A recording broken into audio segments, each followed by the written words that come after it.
주님의 은혜 안에 안녕하셨습니까? 참으로 복된 안식일입니다. 특별히 우리 김민숙 집사님 이렇게 성전에 너무도 반갑고 좋습니다. 우리 코로나 바이러스 팬데믹이 드디어 끝나는 것이 아닌가 하는 우리 실감과 기대가 우리 집사님이 오시니까 납니다. 감사합니다. 우리 특별히 오늘 맛있는 떡을 선수해 오셨습니다. 우리 집사님의 사랑을 기억하시고 맛있게 드시기 바랍니다. 지난주에는 우리 올해 이 지역에서 함께 또 수고하셨던 우리 최통년 목사님 그런 장례 예배가 있었습니다. 우리 유재상 목사님께서 위하여 기도도 해주시고 또 추억의 말씀도 나누어 주셨습니다. 우리 서장로님 매형을 잃고 유가족들이 마음이 많이 아프셨을 텐데요. 특별히 또 우리 유 목사님께서 수십 년간 함께 목회를 하시고 또 사역을 하고 꿈을 나누시고 또 삶을 많이 나누셨던 그 추억들 때문에 마음에 또 많은 충격과 아픔이 있으셨을 것 같습니다.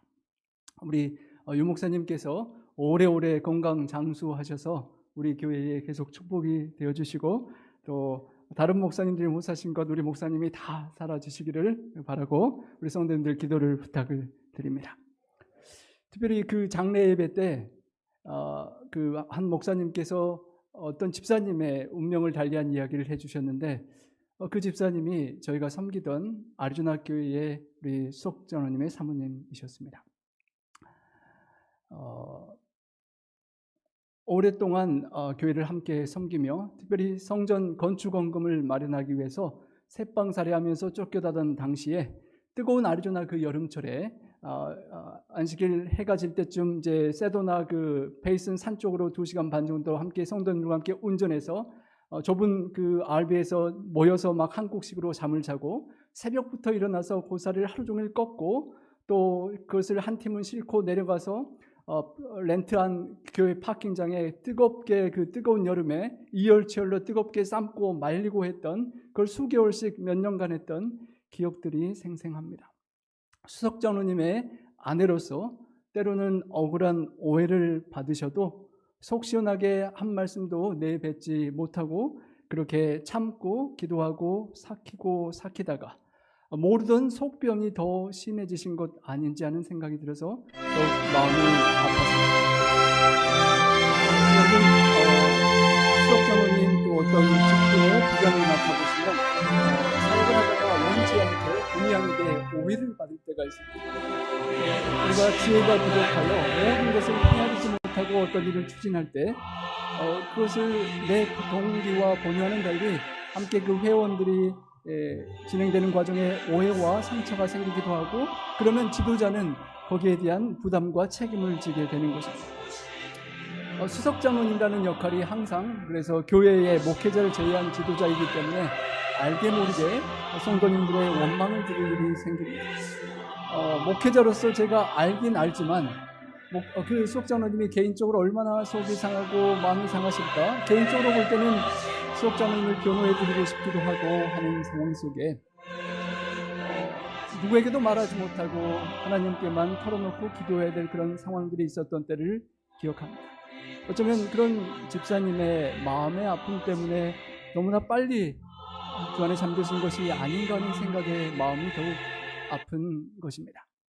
드러나는 발열치유 봉사를 우리 강사 남편이 하시지만 뒷수건 빨래를 다 보이지 않게 다 해주시고 모든 준비를 다 갖춰주시고 여수석 집사님은 안 맡으시지만 성도님들의 식사와 밥이 문제가 생기면 그것을 해결하려고 바쁘게 뛰어다니시고 재무는 안 맡으시지만 교회의 재정을 위하여 염려하고 헌신하고 드러나지 않게 헌금을 헌신하시고 또 목사는 아니시지만 영혼들을 살피고 돌보며 섬기셨던 집사님, 또 선교사는 아니지만 선교를 열심히 나가서 어려운 분들을 도우시던 집사님이 참으로 그리운 그런 저에게도 상당히 충격이 되는 그런 눈물이 나는 그런 시간들이었습니다. 특별히 저희 가정이 이 나파교회로의 부르심을 받고 고민하고 기도하던 중 하나님 뜻으로 받고 온 이후로 저희가 이렇게 자연스럽게 공석이 되었기 때문에 빈자리에 오시는 목사님은 아주 쉽게 어쩌면 저희가 떠나기 전에 모실 수도 있다는 기대 속에 저도 서둘렀었고 너무도 쉽게 생각했던 그 청빙의 과정이 너무도 상상하지 못할 정도로 어려움과 시련을 겪게 되고 한 목사님이 오셨다가 떠나시고 두 번째 오신 목사님께서 이제 부임하시는 첫 안식일 예비일에 그토록 함께 교회를 세워두셨던 수석장로님의 사모님께서 주 안에 잠드는 그런 장례배가 줌으로 함께 동참하면서 참으로 많은 아픔과 눈물이 있었습니다. 특별히 교회의 그런 상황과 콜링의 과정 속에 저희가 이렇게 옮기게 되고 부족한 저희가 있어도 힘들었겠지만 그런 어려움이 교회에 남게 된 것을 생각할 때 참으로 떠나온 교회에 죄송한 마음이 드는 그런 시간들이었습니다. 여러분, 우리 유재상 목사님을 인터넷에 제가 구글 설치하면 이렇게 목사님의 사진이 많이 나옵니다. 그런데 우리 이선자 사모님 제가 설치는 안 해봤는데 덜 나올 것입니다. 교회 안에 모르는 사람이 없으신 우리 유명하고 존경받는 유재상 목사님의 오늘이 계시기까지 이름은 덜 알려지셨지만 드러나지 않게 내조를 하신 우리 이선자 사모님과 특별히 저를 포함해서 이 자리에 계신 모든 남편들이 오늘 있도록 뒷바라지하시고 내조를 해주신 우리 모든 아내들, 사모님께 이 자리를 빌어서 감사를 드립니다. 미국 독립전쟁 중에 어느 하사관이 부대 건물을 보수하는 일을 지휘하고 있었습니다. 그는 나무로 된 무거운 대들보를 올려내기 위해서 낑낑대는 자기 수하의 병사들의 고함을 막 버럭버럭 쳤습니다. 그렇게 힘이 없느냐고 빨리 힘내서 올리라고 막 그렇게 고함치고 있었습니다. 그때 힘들게 이해쓰고 있는 병사들 옆에 한 남자가 지나가다가 그 지휘자에게 물었습니다. 왜 힘들어하는 그 병사를 조금만 도와주면 될 것 같은데 도와주지 않느냐고 물었습니다. 그러자 그 군인은 임금님과 같은 거드름을 피우고 목을 빳빳이 세우고 나는 병장이다 라고 말했다고 합니다. 나는 제일 높은 병장이기 때문에 이 쫄병들한테 이렇게 빨리 하라고 시키고 있다는 말이었습니다. 아이고, 병장님이시군요. 제가 몰라 뵀습니다 라고 말하고 그 사람이 죄송하지만 제가 잠깐 돕겠습니다 라고 하고 모자를 벗고 허리를 굽혀서 절을 하고 그렇게 얼른 병사들이 있는 곳에 뛰어가서 병사들과 함께 그 무거운 들보를 힘을 합차여 올려주었습니다. 그리고 일이 다 끝난 후에 돌아와서 이렇게 말했다고 합니다. 병장님, 이와 같은 일이 또 생겨서 손이 혹시 모자르시고 필요하면 사령관을 부르십시오. 그러면 제가 와서 두 번째로 도와드리겠습니다 라고 말했습니다. 누구를 부르라고요? 사령관님을 부르라고 그랬습니다. 병장이 가만히 듣다 보니까 이게 사령관님이십니다. 그래가지고 놀래가지고 엎드려서 사정을 했다는 그런 일화가 전해지는데 그 사령관님이 바로 우리가 너무도 잘 아는 유명한 조지 워싱턴 장군이었다고 합니다. 독립전쟁 중에도 말에서 내려 기도하는 조지 워싱턴 초대 대통령, 그 존경받는 유명한 대통령의 뒤에는 유명하지는 않지만 드러나지 않게 사랑으로 섬긴 아내도 있을 것이지만 특별히 한 어머니가 계셨습니다. 워싱턴 대통령이 미국의 대통령이 된 후에 처음으로 고향을 방문했을 때였습니다. 그의 어머니 메리 보울이 평소와 똑같은 아주 소박한 옷차림으로 문 앞에까지 나와서 아들을 반갑게 맞았습니다. 조지, 정말 잘 왔구나. 내가 너에게 주려고 맛있는 과자를 만들고 있단다. 반갑게 아들을 맞이한 그 메리 보울은 빵가루 투성이가 된 손을 닦으면서 부엌으로 들어갔습니다. 워싱턴 대통령의 수행원들이 아이고, 대통령 어머님께서 이런 선수수고하는 일을 이렇게 지저분하게 하시나라는 그런 상황에 놀라는 중에 워싱턴이 어머님을 살짝 모시고 나가서 이렇게 조용히 어머님께 말씀을 드렸습니다. 어머니, 이제 이런 힘든 빵 만드는 손에 다 묻히는 물 묻히는 일은 안 하셔도 됩니다. 어려운 일들은 하인들을 시키십시오. 그러나 그의 어머니가 고개를 저으며 이렇게 말했다고 합니다. 아니다. 대통령의 어머니가 된 내가 어려운 사람들에게 폐를 끼쳐서는 안 된다. 그렇게 되면 하나님을 대할 면목이 없단다. 그래서 나는 앞으로 조금이라도 할 수 있는 일을 더 해서 가난한 사람들을 도와줄 생각이다. 그리고 만일 미국의 대통령인 내 아들이 나에게 끝내 일하기를 그만두라고 계속 요청한다면 나는 대통령의 어머니 따위는 언제라도 그만둘 것이다 라고 그렇게 어머님이 말씀하셨다고 합니다. 대통령의 어머님보다도 하나님의 딸로서 하나님 아버지의 뜻을 받드는 그 귀한 신앙을 가진 어머님이 보이지 않게 그 신앙에 영향을 미쳤기 때문에 그토록 우리의 기억에 남는 유명한 초대 대통령의 이름이 우리에게 기억이 되는 것일 것입니다. 오늘 본문에도 한 어머님의 이야기가 나옵니다. 자녀들을 위해서라면 무엇이라도 할 수 있을 그런 어머니이십니다. 우리 김민숙 집사님이 한일 한솔 두 아들들을 잘 우리 키우고 계시는데, 둘째 아드님 우리 한솔 군이 우리 동부에 아주 유명한, 제가 의학계를 잘 모르지만 아주 유명한 연구소에 스카웃돼서 이제 가신다는 제가 소식을 최근에 들었습니다. 얼마나 기쁜 일이고 축하드리는데요. 그 어머님이 아들에게 해줄 수 있는 일이 정말 뭐든지 못할 일이 없을 것입니다. 맛있는 것 해주고 뒷바라지하고 모든 것을 할 텐데, 여기 한 사랑하는 아들을 예수님께 나와 간청을 하는 한 어머니가 나타납니다. 마태복음 20장 20절인데요. 그때에 세베대의 아들의 어머니가 그 아들들을 데리고 예수께 와서 절하며 무엇을 구했다라고 하였습니다. 세베대라는 아버지의 아들의 어머니면 어떻게 되죠? 세베대의 부인이 되는데요. 마가복음 10장 35절에서는 다시 이렇게 표현합니다. 세베대의 아들 야고보와 요한이 주께 나와 여짜오되 선생님이여 무엇이든지 우리가 구하는 바를 우리에게 하여 주시기를 원하옵나이다. 두 복음이 약간 다르게 편의되어서 조금 헷갈릴 수가 있는데요. 우리 시대요소망 548페이지는 아주 그것을 잘 정리해 두었습니다. 어머니가 아들들과 함께 아들들의 야망을 조장하고 그것을 함께 가지고 예수님께 나아가기 위해 그들과 동행했다. 분명히 어머니가 그 문제를 먼저 끄집어내서 예수님께 말씀드리고 그 후에 두 아들들 야고보와 요한이 자신들을 위하여 함께 발언했다라는 그런 명쾌한 설명이 나옵니다. 어머님이 사랑하는 두 아들과 함께 예수님께 가서 간청을 했던 것입니다. 여기 성경 구절을 기초하여 이렇게 예수님의 계보를 그려놓은 사례가 있는데요. 그 세베대의 아들의 어머니는 세베대의 아내로서 살로메라고 생각됩니다. 세베대가 그러니까 예수님의 이모부꼴이 된다고 생각하는 것입니다. 그러니까 세베대의 아들 야고보와 요한이 이제 예수님과의 이종 사촌 간의 관계가 되는 것입니다. 정치적인 뉴스를 가끔 보게 될 때 부정부패의 문제가 측근들이 도와달라고 요청해서 인정해 돕다가 문제가 생기곤 합니다.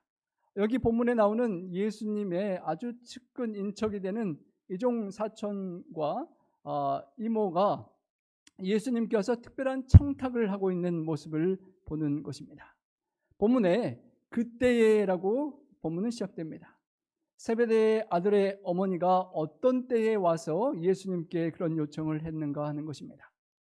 예수님은 12 제자들을 불러놓고 이제 세 번째 반복되는 그런 비장한 각오를 가지시고 십자가의 길을 갈 것을 각오하시고 그 십자가의 길을 준비시킬 수 있도록 제자들에게 말씀을 주시는 그런 때였습니다. 본문의 바로 앞부분을 보면 그 내용이 나타납니다. 17절부터 나오는데요. 예수님께서 예루살렘으로 올라가려 하실 때에 12 제자를 따로 데리시고 길에서 이르시되 보라 우리가 예루살렘으로 올라가노니 인자 예수님께서 대제사장들과 서기관들에 넘겨지고 그들이 죽이기로 결의하고 이방인들에게 넘겨주어서 그를 조롱하며 채찍질하며 십자가에 못 박게 할 것이니 제3일에 살아나리라. 예수님께서 세 번째 이제 십자가를 지시고 죽으실 거라는 십자가의 길을 가르치신 그때에 바로 그때 그런 상황에 두 아들을 데리고 한 어머니가 예수님께 나와서 예수님은 하늘의 이야기를 하고 있는데 제자들과 그 어머니는 땅을 바라보고 땅의 기대와 욕심에 부풀어서 예수님께 나와왔다는 것입니다. 예수님은 이제 당신이 죽음을 당해야 된다는 것을 내다보고 고통스러워하는 그때에 야고보와 요한과 그 어머니는 이 세상의 권세를 잡고 그때에 으뜸이 가는 권세 있는 자리를 좀 저에게 달라라고 그렇게 기대하는 안타까운 장면을 보는 것입니다. 우리 연약한 사람의 마음을 움직이는 인간적인 기대와 욕심과 하늘의 영광을 버리시고 이 땅에 낮아지신 예수님의 그 십자가를 기도하며 인내하며 그 사명의 길을 가는 그 주님의 마음과 얼마나 하늘과 땅과 같은 대조를 이루고 있는지 우리가 보게 되는 것입니다.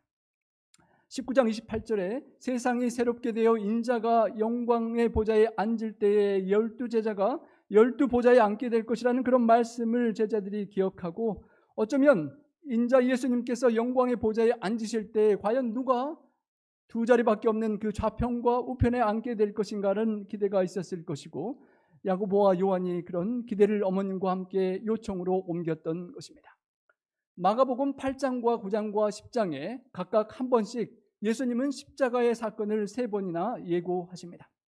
그런데 안타깝게도 저처럼 이렇게 이름 없는 평범한 목회자가 아니라 예수님께서, 하나님의 아들께서 친히 가르치시고 설교하시고 3년 반여 동안 동고동락하시며 함께 하셨던 그 제자들이 예수님의 십자가 사건을 깨닫지 못했다는 것입니다. 십자가의 길과는 정반대의 태도를 여전히 보이는 그런 안타까운 상황인 것입니다. 8장에 보면 첫 번째 예고가 베드로가 예수님께 정면으로 충돌하는 모습을 보입니다.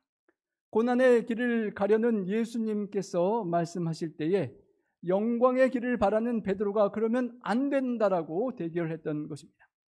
그때 예수님께서 베드로를 꾸짖으셔서 사탄아 물러가라라고, 뒤로 물러가라고 하셨습니다. 하나님의 일을 생각지 아니하고 사람의 일을 생각한다라고 예수님께서 베드로를 꾸짖으셨습니다. 어쩌면 가장 수제자와 같은 베드로가 예수님께 사탄아 물러가라는 어려운 말을 들으면서 책망받을 때 야고보와 요한 생각에 어쩌면 인간적으로 베드로가 그렇게 책망받으면 혹시 내가 베드로의 자리에 갈 수 있지 않을까라는 인간적인 기대가 생겼는지도 모르겠습니다. 그리고 두 번째는 마가복음 9장 30절부터 두 번째로 예수님께서 십자가의 고난을 예고하셨습니다. 그때에는 여전히 제자들이 서로 누가 더 큰가라고 생각하면서 다투고 있었다라고 성경은 기록합니다. 예수님은 십자가의 섬김의 길을 가르치시고 그 길을 한 걸음 한 걸음 가고 계시는데, 제자들은 이 땅에서 군림하고 지배하고 이제 주님을 따라 헌신하고 희생하고 수고했으니까 이제는 좀 좋은 것을 편하게 누리고 싶어하는 연약한 모습을 보이는 것입니다.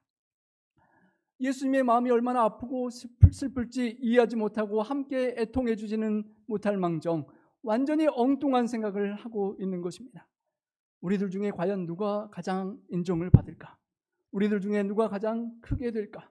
예수님이 왕이 되시면 두 자리밖에 없는 오른쪽과 왼쪽에는 누가 앉게 될 것인가? 라는 제자들의 관심이 여전히 그곳에만 관심이 가 있었다는 것입니다. 그리고 세 번째로 예수님께서 얘기하시는 본문이 우리가 오늘 살피는 마가복음 10장에 다시 한번 등장합니다.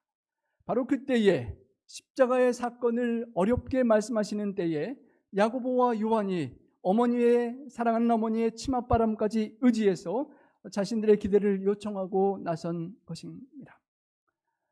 정말 우리가 예수님이 생각하는 그 고통의 십자가의 길에는 안중에도 없이 완전히 다른 데 초점을 맞추고 예수님의 그 고통과 아픔을 모르는 제자들처럼 때로는 누군가의 장례 예배에 또는 누군가의 마음의 아픔의 상처에 누군가의 고통을 정말 나는 까마득히 모르고 나는 다른 쪽에 관심과 초점이 맞춰져서 살아갈 때가 있지 않는지 돌이켜보게 되는 것입니다.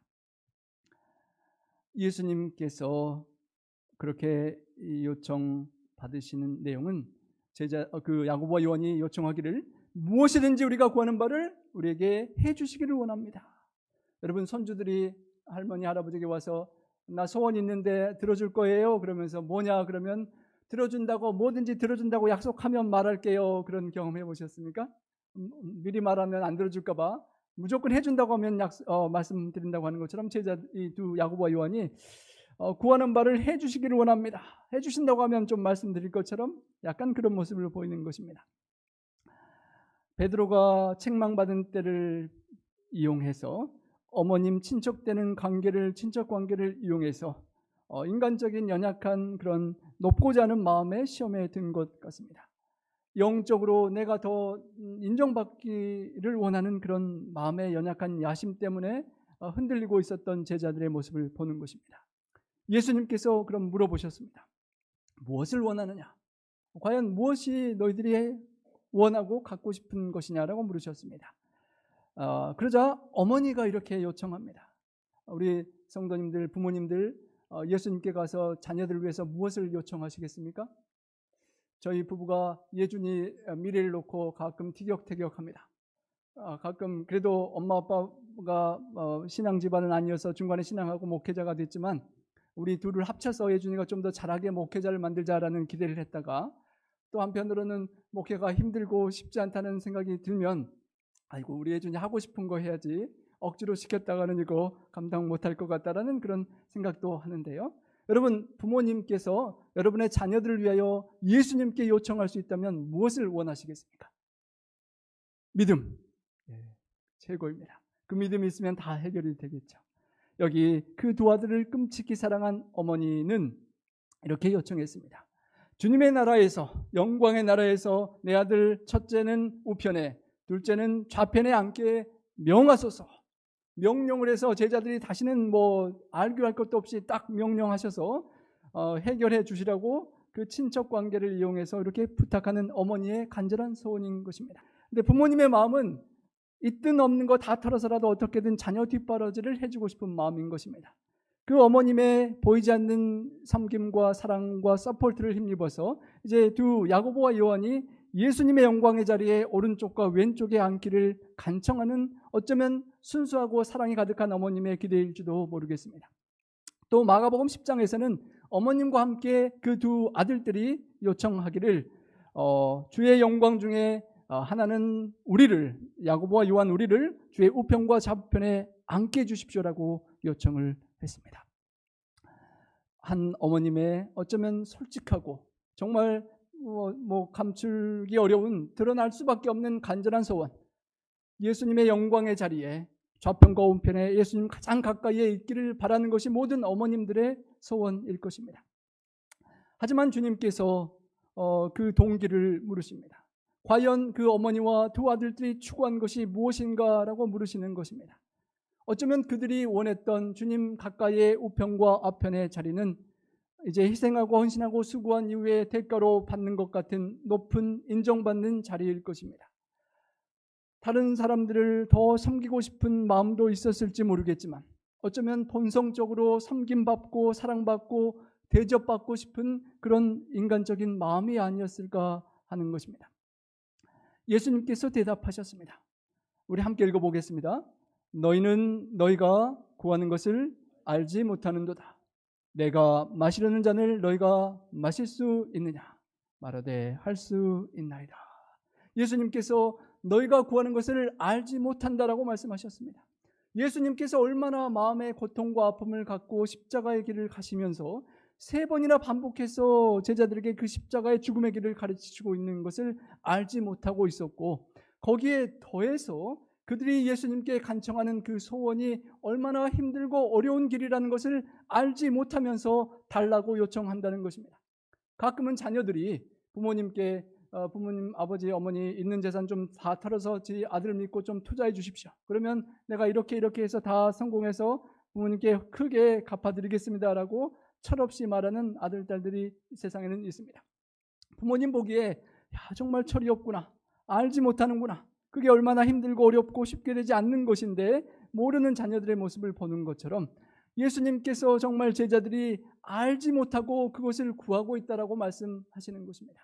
예수님께서 그토록 기도하시면서 힘겹게 마시려고 헌신하고 결심하고 가는 그 잔을 너희가 마실 수 있느냐라고 물으시고, 정말 알면 대답 못할 그 대답을 너무도 쉽게 할 수 있다라고 대답을 하는 것입니다. 또 다른 구절에서는 마시는 잔과 함께 내가 받는 침례를 너희가 받을 수 있느냐라고 물어보셨습니다. 그 잔, 주님께서 마시는 그 잔은 우리 나파 밸리에 있는 아름다운 맛있는 포도즙이 담긴 그런 귀한 주스의 잔이 아닙니다. 영의정, 우의정, 좌의정 최고의 존경받는 높은 자리의 그런 잔이 아닙니다. 가시면류관에 찔리고 피가 나고 손과 발에 그 날카로운 못이 신경에 박혀서 정말 짜릿짜릿 정말 정신을 잃을 것처럼 아픈 그 고통을 당하고 가슴에 창이 찔려오고 채찍에 맞아서 살점이 이렇게 떨어져 나가는, 그리고 그 고통스러운 아픔과 피 흘림 속에 찬바람이 부는 그 갈바리산의 십자가에 달려 당해야 될 고통에 쓰디쓴 잔이었는데 제자들은 그 잔의 고통을 무엇인지도 모르고 넉넉히 받겠다라고 말하는 것입니다.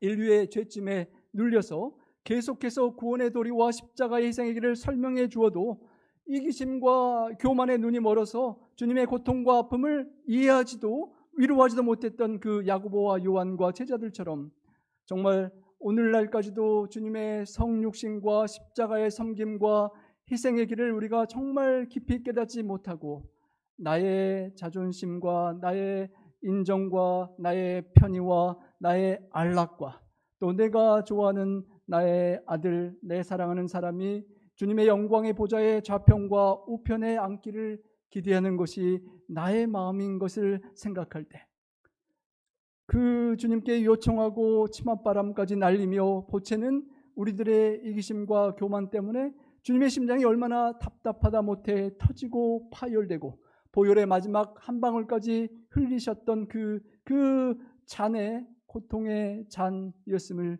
기억하게 되는 것입니다. 영광의 자리에 앉게 해달라고 하는 그들에게 예수님께서 물으셨던 질문이 내가 마시는 잔과 내가 받는 침례를 마시고 받을 수 있느냐는 그 질문이었습니다. 어쩌면 주님께서 주님을 따르고 신앙생활하는 우리에게 묻는 질문일 것입니다. 야, 석호야, 너가 목사라는 그 담임 목사라는 직책에 또 직권으로 주어지는 선거위원장이라는 그 직책을 받고 그 일을 영예를 차지하고 있으면서 주님께서 마시는 잔과 주님께서 받는 침례를 내가 받을 수 있느냐라고 물으시는 질문을 생각해 보게 되는 것입니다. 고난의 잔 그리고 주님께서 고통의 대속의 죽음을 상징하는 침례가 물에 잠기는 것처럼 죽음에 잠기는 그 고통을 주님과 함께 십자가를 지고 갈 수 있겠느냐라고 우리에게 물으시는 것입니다. 고난의 길, 사명의 길, 어렵지만 참고 인내하고 사랑으로 덮어주고 견뎌야 되는 그 사명의 길을 감당할 수 있겠느냐라는 질문인 것입니다. 여기 화면에 보이는 오스왈드 챔버스라는 목사님이 그의 책 My Utmost for His Highest라는 책, 우리 한국말로 주님은 나의 최고의 선물이라는 책에서 이렇게 표현했습니다.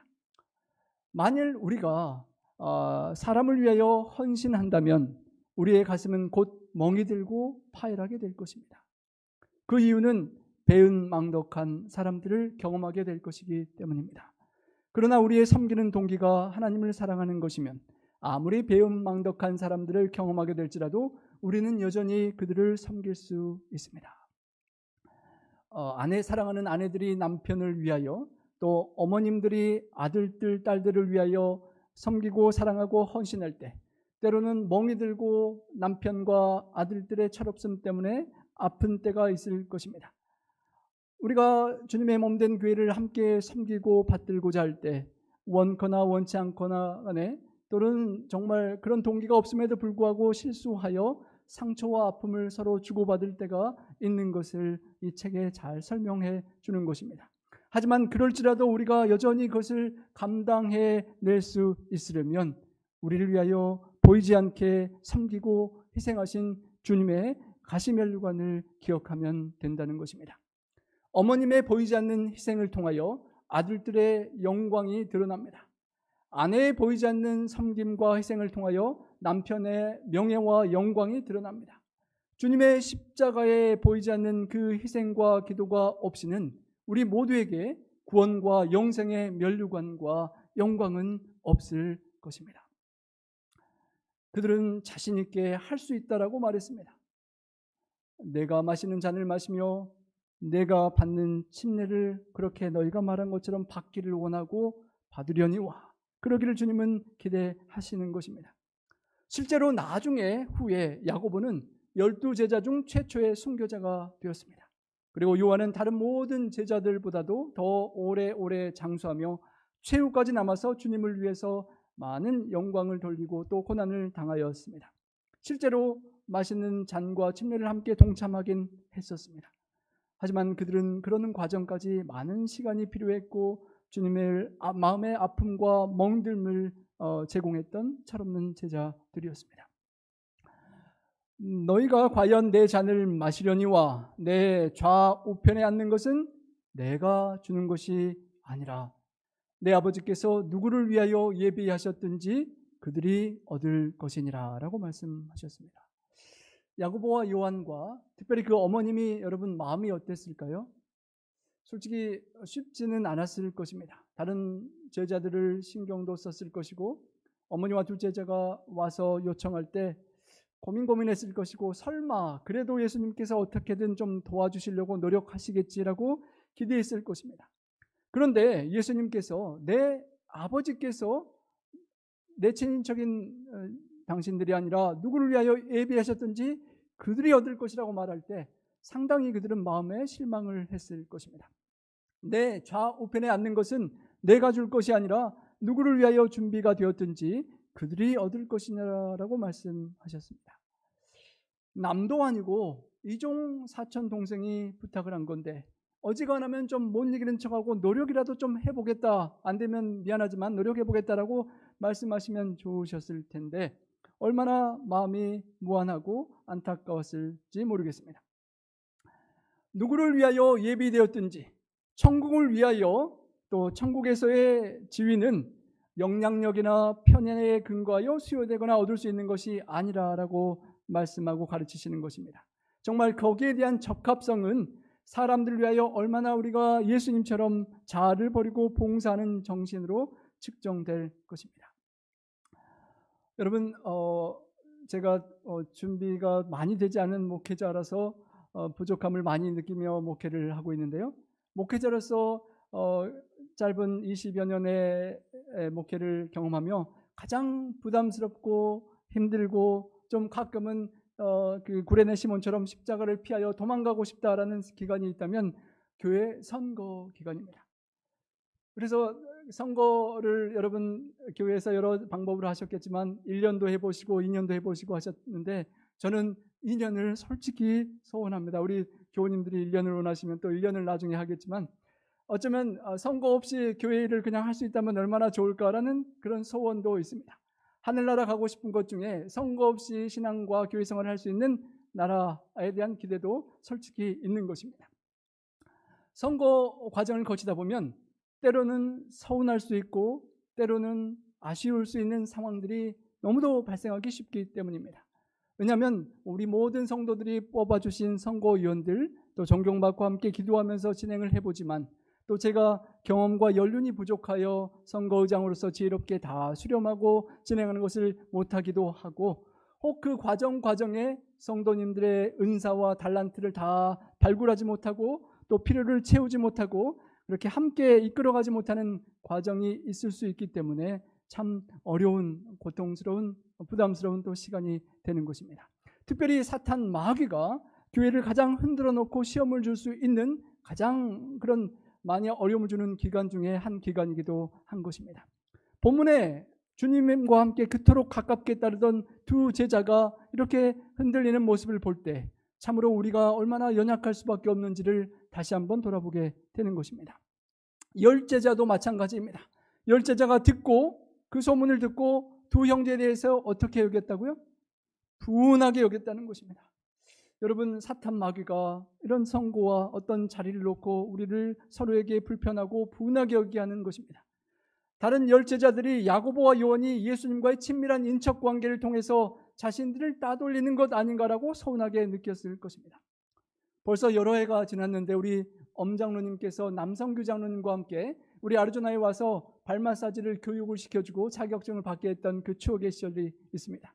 그것을 배워가지고 우리 김명수 장로님과 우리 여러 성도님들이 열심히 이제 막 시작해서 하고 있는데 경험이 부족해서 이렇게 배정하는 걸 처음에 잘못할 때는 이런 문제가 생겼습니다.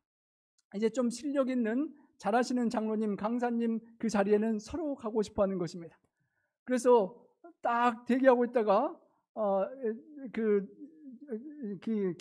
서로 그 자리를 차지하려고 구도자들이 특별히 밖에 오신 분들이 그러시는데요. 그러면 제가 목회자로서 가끔은 우리 교우님들은 제가 구도자를 있으니까 좀 죄송합니다. 좀 많이 기다리셨는데도 불구하고 이렇게 좀 구도자들을 먼저 보내드리기도 했다가 얼마나 혼났는지 모릅니다. 우리 교우님들이 얼마나 서운해 하시는지 그토록 기다렸는데 목사님이 구도자 챙긴다고 이렇게 자리를 제가 밀어가지고 내가 큰 실수를 했구나 하는 기억들이 있습니다. 서운하셨던 교우님들이 왜 서운했을까요?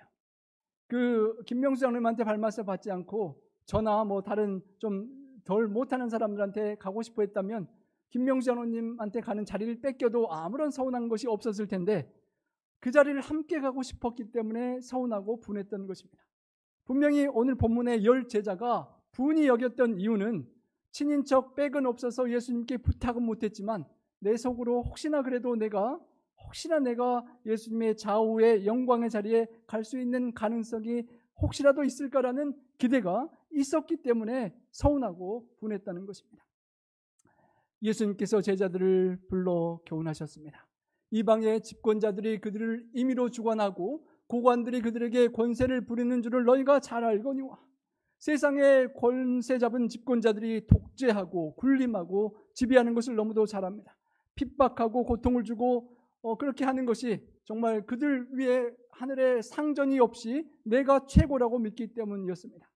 루이 14세는 짐이 곧 국가요 법이라고 말하고 내가 말하는 것이 다 법이니까 따르라고 했었고, 나폴레옹은 내 사전에는 불가능이 없다라고 말하면서 하나님이 막으셔도 나는 할 수 있다라는 그런 교만 속에 세상 권세 잡은 사람들은 그렇게 살아가고 권위를 남용한다는 것입니다. 하지만 상전 하늘에 하나님이 계시고 예수님을 주님이라고 부르는 종된 우리는 우리에게 주시는 권위와 직책을 가지고 남용할 수 없다는 주님의 교훈인 것입니다. 너희 중에는, 예수님을 믿고 따르는 너희들 중에는 그렇지 않아야 하나니 누구든지 크고자 하는 자는 섬기는 자가 되라고 하시는 것입니다. 하늘나라의 시민이 될 우리에게 어떤 힘이 아직 있고 지위가 주어지고 재능이 있고 때로는 특권으로 교육을 받은 것이 있다면 그것을 가지고 섬기는 데 바쳐야 한다라고 주님께서 말하시는 것입니다. 가장 위대한 사람, 하나님께 인정받는 사람이 정말 이름도 없이 명예도 없이 직분도 없이 남편이 드러나서 이렇게 나서는 뒤에 보이지 않게 뒤에서 섬기는 아내와 같은 그런 무화적인 섬기는 사람이라고 주님은 가르치시는 것입니다. 여기 섬기는 자는 디아코노스라는 헬라어가 쓰이는데요, 시중 들고 받드는 종과 또 우리 집사님을 뜻하기도 합니다. 누군가가 주님께서 명령을 내리실 때 그것을 execute, 실행할 수 있는 그런 일을 잡아서 실천하는 그 디아코노스가 섬기는 사역이라는 것입니다. 우리 매주 파트락들을 우리 감당해 주시는 집사님들을 볼 때, 도시락을 싸주는 우리 집사님 볼 때 우리 나파교회 우리 아내들, 우리 집사님들이 얼마나 대단하신지를 제가 감탄하고 감사하고 있습니다. 그렇게 잘 드러나지 않지만 섬기는 그 은사가 참으로 섬기는 봉사를 주님께서 귀히 여기시는 것입니다. 너희 중에 누구든지 으뜸이 되고자 하면 너희의 종이 되어야 하리라. 으뜸이 되고 싶고 주님의 오른편 왼편에 앉고 싶지만 그 지위나 자리를 기대하지 말고 주님처럼 섬기고 사랑하며 살아가기를 주님께서 기대하신다는 것입니다. 그러면 주님께서 하늘 왕 중 왕의 자리를 버리고 종의 종이 되신 이후에 온 세상 사람들이 무릎을 꿇고 주님을 섬기는 그 진정한 존경과 사랑의 리더십이 세워진다라고 주님은 가르쳐 주시는 것입니다.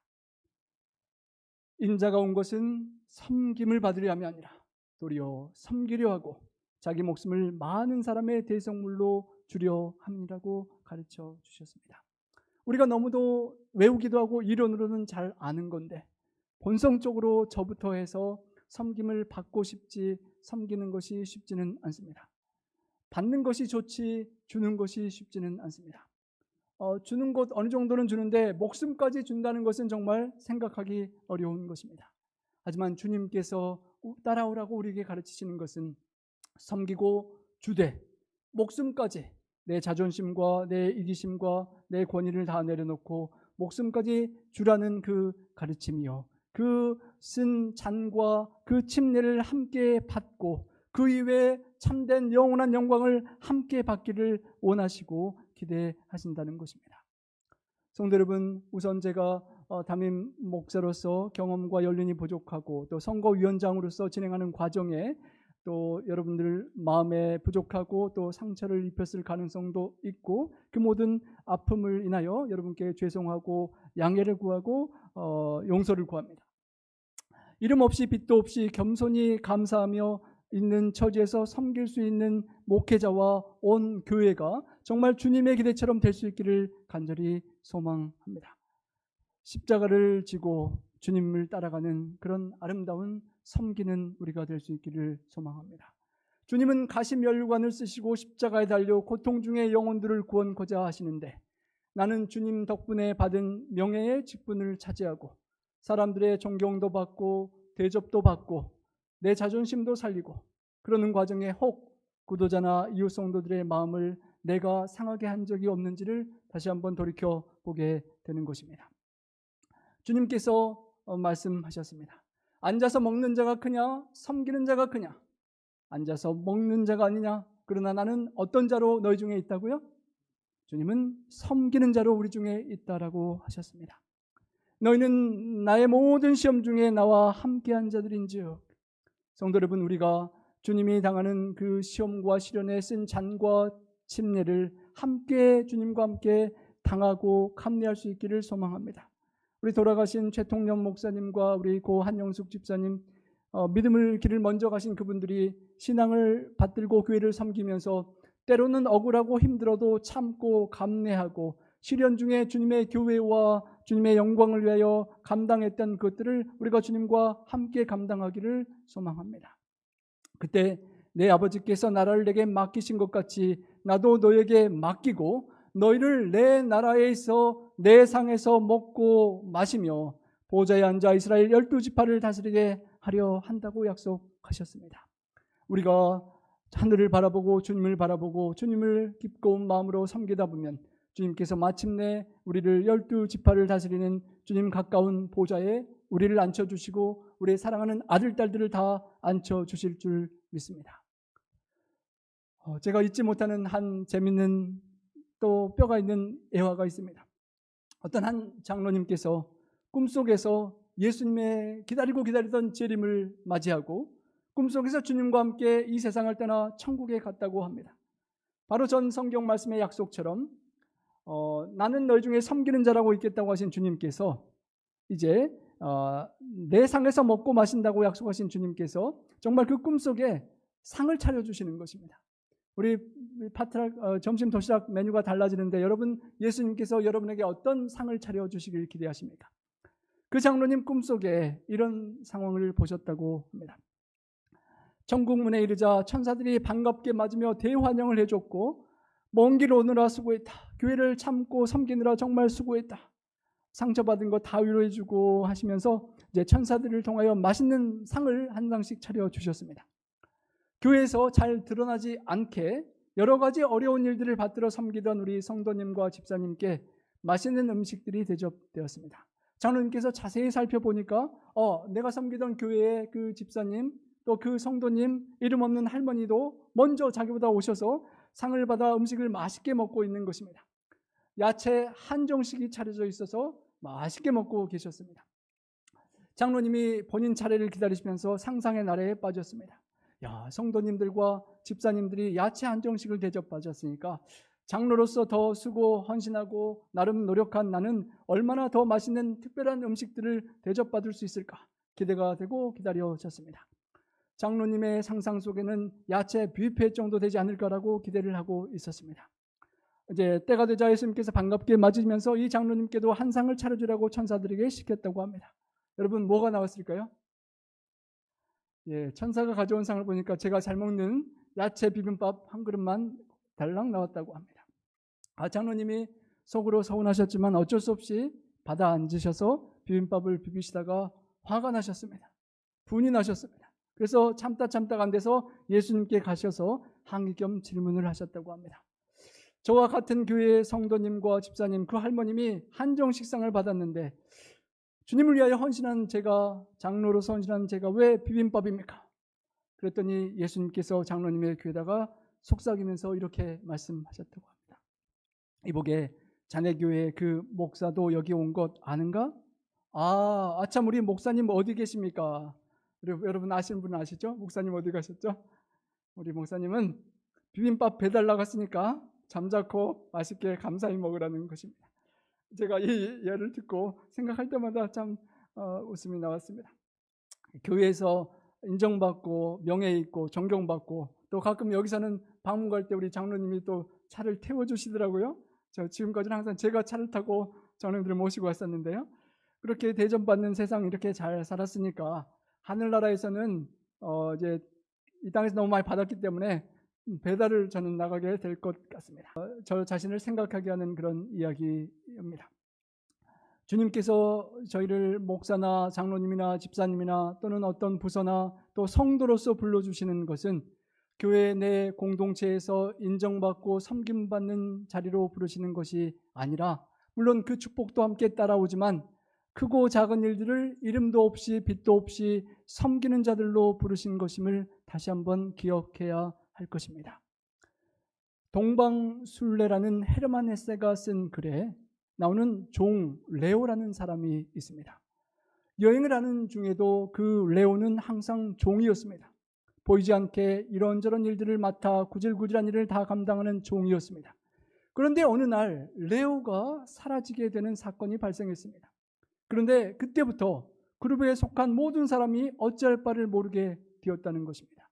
분명히 그는 잡일을 처리하는 종의 위치에 있었지만 실제로는 결과적으로는 그 그룹 공동체가 나아갈 수 있는 정신적 지주였고, 그 교회 공동체가 생존하기 위하여 부흥하기 위하여 꼭 필요한 일들을 감당하고 있었던 보이지 않는 숨겨진 작은 나사못이요 섬기는 리더였던 것입니다.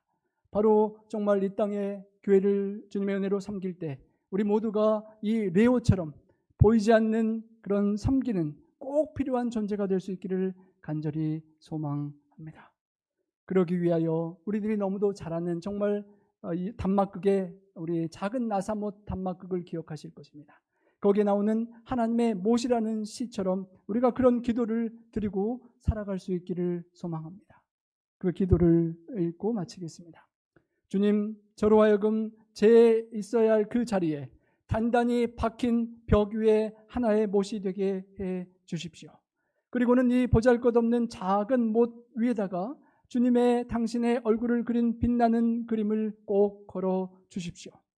그래야 인생 나그네들이 지나가다가 잠시 피곤하여 발을 멈추고 그 위에 그려진 사랑스러운 모습을 바라보게 해주시며 그들의 피곤한 여정을 지나가는 동안에 당신의 영광과 은혜의 영상을 광채 어린 얼굴마다 지니게 해주시고 뚜렷이 인쳐져서 결코 지워지지 않게 해 주십시오. 주님, 한 영혼도 저를 생각하거나 기억하지 않게 해 주십시오. 오직 저로 하여금 제자리에 작은 나사못으로 숨겨져 박혀 인내하고 주님을 따르고 있어서 당신의 모습만을 붙들고 있는 벽 위에 작은 나사못이 되게 해 주십시오. 이 기도가 우리 모두의 기도가 되어서 우리 하나님께 큰 영광 돌리는 우리가 되기를 간절히 소망합니다.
사랑의 아버지 하나님, 주님의 뜻이 저의 삶 속에, 우리의 삶 속에 이루어지기를 기도합니다. 주님, 야고보와 요한처럼 그 어머니의 순수한 마음처럼 우리의 기대와 욕심이 있음을 솔직히 고백합니다. 저의 생각과 마음이 있음을 고백합니다. 하지만 주님, 주님의 뜻이 이루어지게 도와주시고 저의 삶은, 우리의 삶은 작은 나사못이 되게 하여 주시옵소서. 하나님, 우리가 주님의 성령의 음성을 따라 주님의 길을 한 걸음씩 순종함으로 말미암아 정말 작은 나사못처럼 보이지 않는 나를 통하여, 우리를 통하여 우리 교회가 하나님 앞에 굳게 서고 부응하며 영혼들이 주님께 나오는 귀한 복된 교회 될 수 있도록 도와주시옵소서. 하나님 아버지, 저희가 부족한 연약하지만 주님의 지혜를 간구하며 선거위원회를 모이고 또 우리 교회 주의 몸된 지체 앞에 오늘 보고하고자 합니다.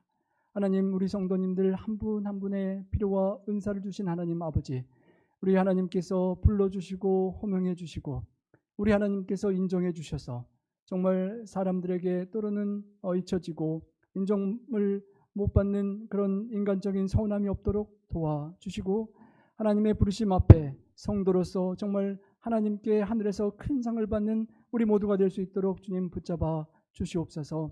하나님, 교회에 지혜를 주셔서 모든 하나님께 주신 은사와 탤런트가 함께 헌신되고 바쳐지고 함께 연합하여서 최선의 주님의 기대를 이룰 수 있는 교회 공동체가 될 수 있도록 도와주시고 이끌어 주시옵소서. 하나님 아버지, 우리 성도님들의 삶 속의 모든 상처와 아픔과 그 필요를 아시오니 위로해 주시고 감싸 주시고 치유해 주시며 축복하여 주시옵소서. 주님, 삶과 시간과 헌물과 모든 것을 귀하게 드리는 우리 성도님들의 충성된 헌신에 하나님께서 만배나 갚아주시고 건강과 물질과 기도와 간구와 무엇보다도 우리가 간구하고 기도하는 것보다 더 큰 하늘의 축복과 영광으로 갚아 주시옵소서. 우리 구주 예수님 성우자여 간절히 축원하옵나이다. 아멘.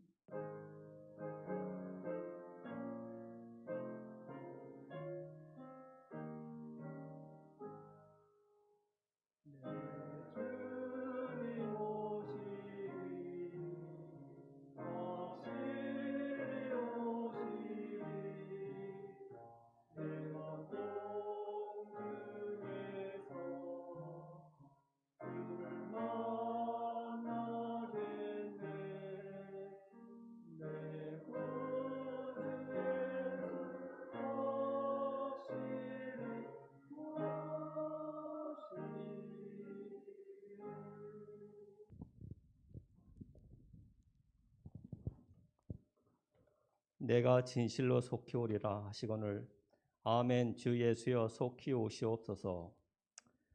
하늘에 계신 우리 하늘 아버지, 이름이 거룩히 여김을 받으시오며 이 자리에 임하여 주시옵기를 간절히 기도하옵나이다. 주여, 우리에게 이 기쁘고 즐거운 안식일을 주셔서 감사드리옵나이다.